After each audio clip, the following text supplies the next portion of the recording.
So I'm so excited today that we're here on the podcast with Rochelle. Thank you so much for being here. Very, very excited to be here. Now, I have known you for a long time, and you've always been such an inspirational, incredible woman. And what I love is that you are so body positive and you have such a passion for health and fitness. Absolutely. I think you have to be in today's world. You have to, have positive focuses, especially when you're a mum and you've got kids. So, yeah. Absolutely. But now talk to me, because you always, you haven't always had that body positivity, right? It always hasn't been as you are today. So talk to us about your journey and how you've got to where you are today. Yeah, absolutely. Look, I think for quite a long time, it was quite difficult to have that body positivity. Growing up in a world that is so critical of how women look, especially during, pregnancy and after birth. And, when you have the kids, there's such pressure on women to lose the weight and, whether that be in a healthy or unhealthy way. So for me, I think it was a bit of a challenge to find the right balance between being body positive, finding, a healthy way to do that, and setting a good example for my girls who are growing up as well. I did definitely mature a lot in the past couple of years, and I've really found a passion and a real focus with the fitness side of it. I have a lot of fun with it and enjoy what I do. So I do go to the gym a lot, and that's where I do my working out, which is my time. I go quite early in the morning. Again, just my time to work on myself. But yeah, it has been a bit of a challenge to kind of get to that positive headspace with it all. Yeah, absolutely. And you're not alone. I mean, I think that when we think of the weight loss industry, it's enormous. And I think that we were talking earlier about the industry. And I think that over the past couple of years in particular, it's changed dramatically with the dawn, I guess, of weight loss medication and the whole like GLP sector, which is huge, because it's kind of the way I see it, or certainly the way that it's projected to me, is that it's kind of opened up a whole new area for people to market to women, especially as to lose weight, and they just market. I get ads served to me literally left, right, and all center the time. And I think that, as a woman in her 40s now, I think, and I am maturer, and I think that it's easier for me to ignore those messages. But I do think, what about the younger generation who are seeing these ads all the time about medication? What does that do to a woman to see ads all the time saying have weight loss medication, and it's everywhere? What do you think about that? I mean, that's the hardest part about it all, especially now. It's everywhere with social media being so easily accessible to kids. I've got an 11-year-old and an 8-year-old, and they're on YouTube, or they can be even just talking to their friends. And with being, whether they are girls or boys, I've got 2 girls, but it's so such a focus, and it's such easily available. All this negativity and all this pressure and all the stress of be a certain size or look a certain way, and that puts even more emphasis on why I do what I do now, and why I've stepped away from focusing on weight loss and being more about my well-being and my mental health and my physical health still, absolutely, but not in a weight loss capacity. I think it's so important to set that example for our kids. But with the way that social media portrays women and weight loss and all the rest of it, it is very easy these days to go to the doctor and say, oh, can I have a pill? Can I have a needle? Can I have, something? And it's not that easy, and it shouldn't be. It's a journey, and that's what I've discovered as I've matured.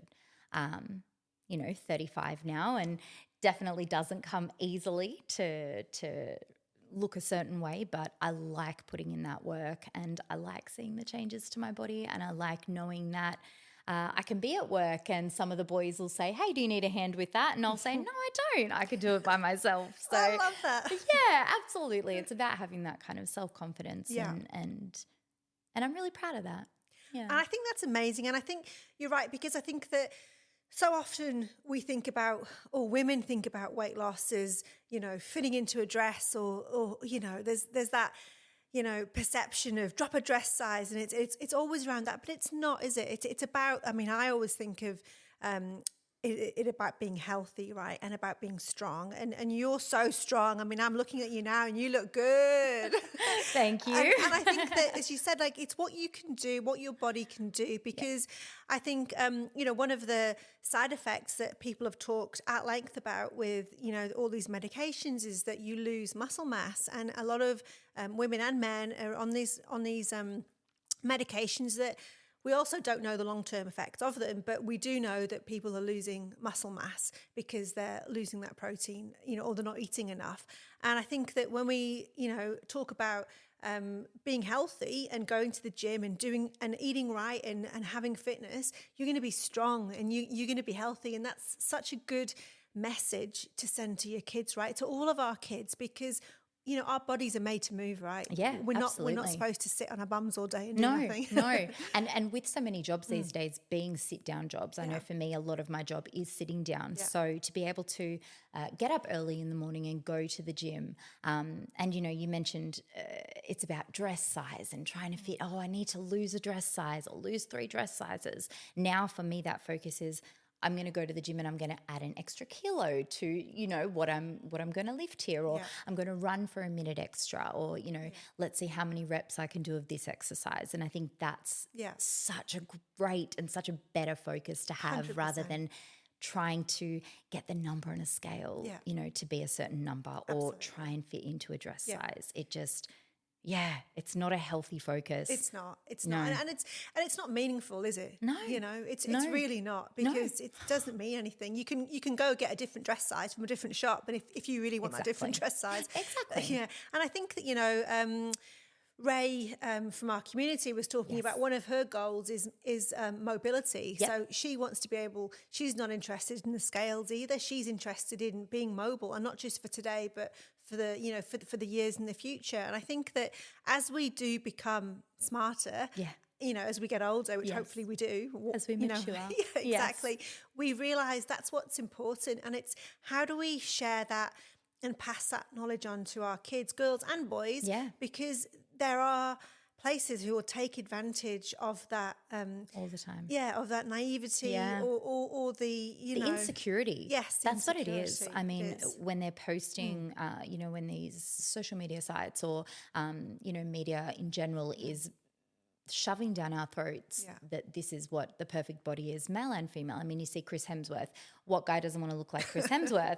And then you see Barbie. You take the girls to go see Barbie movie, and that had a really great message in it, though. Yes, but it did. You see certain bodies and exactly. Yeah. And we think that this is what we should look like. This is what we need to look like. Yeah. But being able to, and I followed Ray's journey for years, and being a mum of 4 girls as well. So absolutely love that her focus is shifting to that. And it is because we're maturing and we are, I think when you first become a mum, there's a sense of that, you are vulnerable and very, you've got that insecurity of, well, what should I do? And what is everyone else doing around me? Yeah. As you mature and you learn, okay, hang on a second, that wasn't a healthy way for me to do that. Exactly. How do we change this? How do we change it? And showing my girls and having them as part of the journey with me. Yeah. I've mentioned, in my blog that we bought a netball ring, and the girls play a lot of sports, and we'll all go out in the backyard and shoot hoops and run around.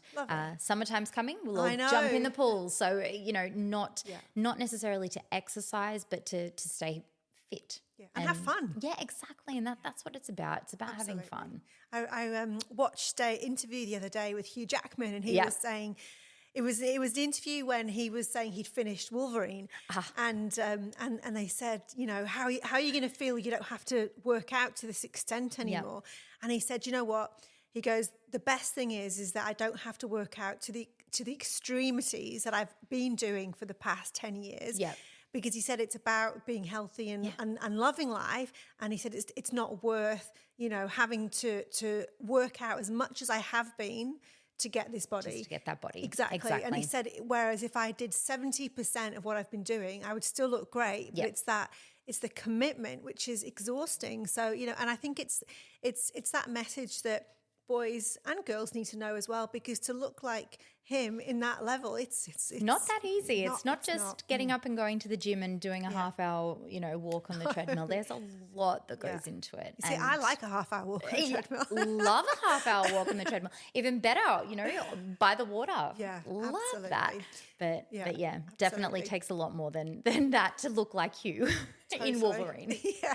So tell me, what was the shift for you when you kind of shifted from being in that place where you were thinking about weight loss to going, you know what, I'm not going to think about that anymore. I'm going to think about fitness and I'm going to push that aside. What was that? Do you remember what that shift was?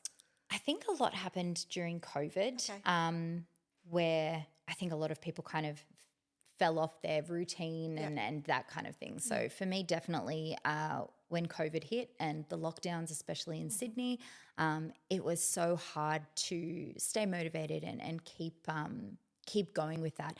And to be honest, like with the weight loss, with focusing so much on weight loss and counting your calories and watching every single thing you eat and making sure you're doing this and you're doing that, it's still there, but not to that extreme.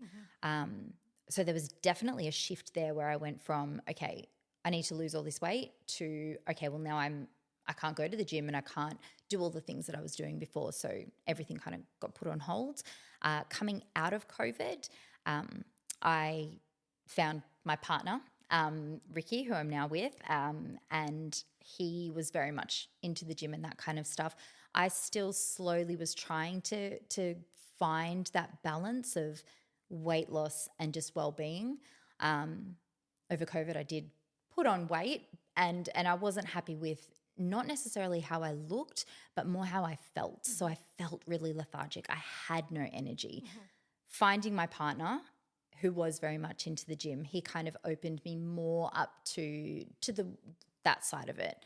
I did used to work in a gym through sales, but getting into the gym and really experimenting a little bit more, taking me out of that comfort zone of just going there and doing like a 10-minute walk and then feeling too nervous to do anything else. Right. I think it's about finding that confidence in what you like and what you enjoy. So it definitely went from more weight loss to, okay, I really enjoy this. This is something that is fun for me. This is something that is my time. I can get up early and go while the girls are still asleep. So mental health was improving on its own as well, because I was doing things for myself. I was enjoying what I was doing. And then you start seeing those results. So not necessarily dropping the dress size, not, jumping on the scales every single day, not counting calories to a point where you're just exhausted and food is just another number.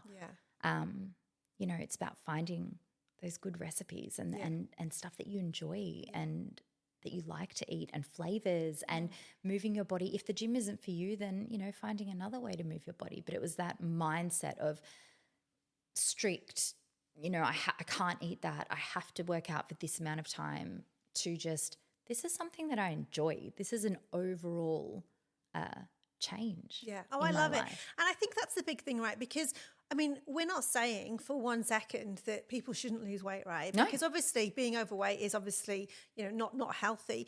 I guess the thing is, it's a mindset shift. Absolutely. Because if you're focusing on health and you're focusing on mental health and being healthy, weight loss is a byproduct of that. Everything else just comes. But the difference is, as you say, it's how you feel. Because if you're obsessing about calories and weight, it's depressing. It's actually depressing. And I think that, from what I've really seen and spoken to a lot of people about as well, there's that feeling of it's liberating not to have to think about that. But if you're thinking about the nourishment side and the fitness side, it makes you feel good. And then you suddenly go, thank God that monkey's off my back. It's gone. Absolutely. And then, and suddenly you put on a pair of jeans you haven't put on for a while, and okay, Exactly. that's good. Exactly. Yeah. And the confidence builds not because you've lost weight, but because you're moving your body more, because you are eating and filling your body with this incredible food, and you feel more energized. You feel like you can move mountains. Yeah, and then, absolutely. everything else is just like, oh, amazing. Yeah. Cool. I think that, society is set up for convenience. And I think, one of the things that I'm really passionate about is education and teaching women and anyone else who wants to listen about how we can make better choices, right? Because, we go into the supermarkets and a lot of the food is filled with additives and preservatives and food which is not good for us. And, and we're all running so fast, not literally running, but, metaphorically running, that we're not taking care of our mental health as well as our physical health. And they all kind of jam together and we're not feeling our best. So I think if we can learn what are the foods that nourish us and make us feel good and healthy. And how we can take care of our mental health as well. It all kind of works together and we're going to be healthier people. But unfortunately, because life is, I see it as the pylon of life, right? Because life is busier than it's ever been. Like literally, we're working multiple jobs. There's the cost of living. There's social media, which I feel puts so much pressure on us, on our kids. It's the mental load of it all as well. It is. It's so hard. And I think that life's just harder for us. So we have to really go, how can we look after ourselves? Because if we look after ourselves, we're better for ourselves and better health, but we're better for our kids as well. And that's what we really need to try and do. That's what it is. And exactly what you said, like it is the mental load. So it's not just, okay, get up, go to work, come home. There's so much that we're trying to fit into not only our days, but like the tabs that are open in my head are insane. So to be able to eat well, to have that convenience, to, go to do whatever you move your body in the way that you can. Everyone is so different. Everyone's life is set up so differently. So it's just about finding the things that make you feel good. Absolutely. Now tell me, because I love this, that your daughter did a body confidence speech, didn't she? Yes. Which I was like, oh, that is so incredible. So tell me about that, because I think that's the kind of thing that we need more of, and I just think it just filled me with so much happiness to read that. It was very, very cool. So the girls do speeches at school like most kids, I guess. And I kind of sent them both away and said, cool, think of your topics.